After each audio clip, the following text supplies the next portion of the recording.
أعوذ بالله من الشيطان الرجيم بسم الله الرحمن الرحيم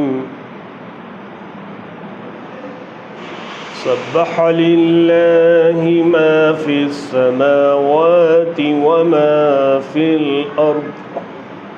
وهو العزيز الحكيم يا أيها الذين آمنوا لم تقولون ما لا تفعلون كبر مقتا عند الله أن تقولوا ما لا تفعلون إن الله يحب الذين يقاتلون في سبيله صفا كأنهم بنيان مرصوص وإذ قال موسى لقومه يا قوم لم تؤذونني وقد تعلمون أني رسول الله إليكم فلما زاغوا أزاغ الله قلوبهم والله لا يهدي القوم الفاسقين وإذ قال عيسى ابن مريم يا بني إسرائيل إني رسول الله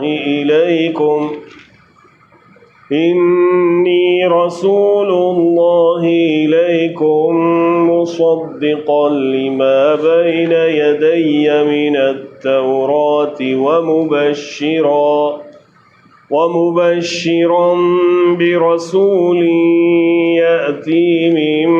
بعد اسمه أحمد فلما جاءهم بالبينات قالوا هذا سحر مبين ومن أظلم ممن افترى على الله الكذب وهو يدعى إلى الإسلام والله لا يهدي القوم الظالمين يريدون ليطفئوا نور الله بأفواههم والله متم نوره ولو كره الكافرون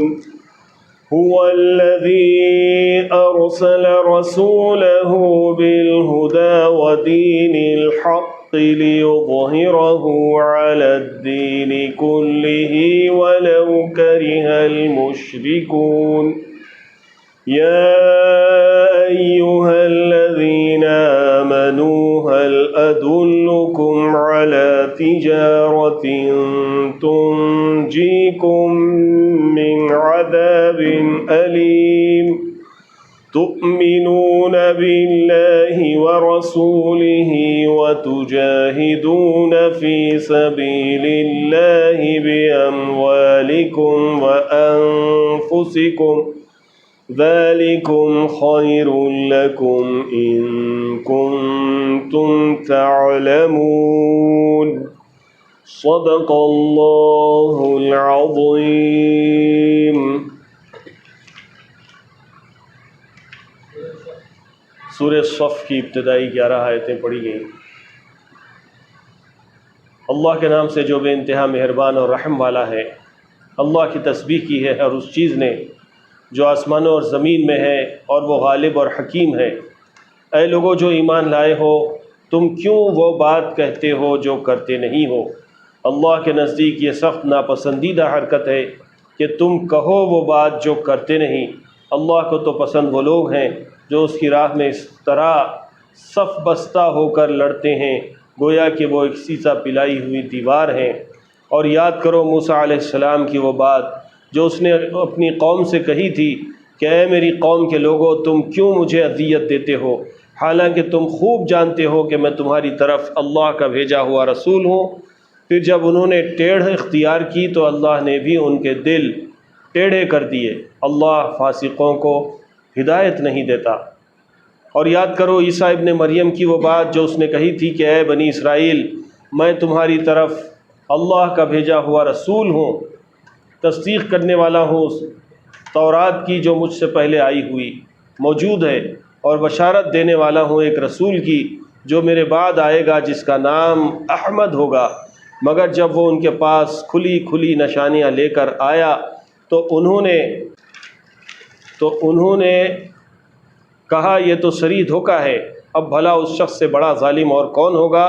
جو اللہ پر جھوٹے بہتان باندھے، حالانکہ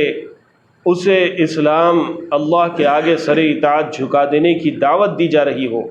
ایسے ظالموں کو اللہ ہدایت نہیں دیا کرتا۔ یہ لوگ اپنے منہ کی پھونکوں سے اللہ کے نور کو بجھانا چاہتے ہیں، اور اللہ کا فیصلہ یہ ہے کہ وہ اپنے نور کو پورا پھیلا کر رہے گا، خواہ کافروں کو یہ کتنا ہی ناگوار ہو۔ وہی تو ہے جس نے اپنے رسول کو ہدایت اور دین حق کے ساتھ بھیجا ہے تاکہ اسے پورے دین پر غالب کر دے، خواہ مشرکین کو یہ کتنا ہی ناگوار ہو۔ اے لوگو جو ایمان لائے ہو، میں بتاؤں تم کو وہ تجارت جو تمہیں عذاب علیم سے نجات دے۔ ایمان لاؤ اللہ اور اس کے رسول پر، اور جہاد کرو اللہ کی راہ میں اپنے مالوں سے، اپنی جانوں سے، یہی تمہارے لیے بہتر ہے اگر تم جانو۔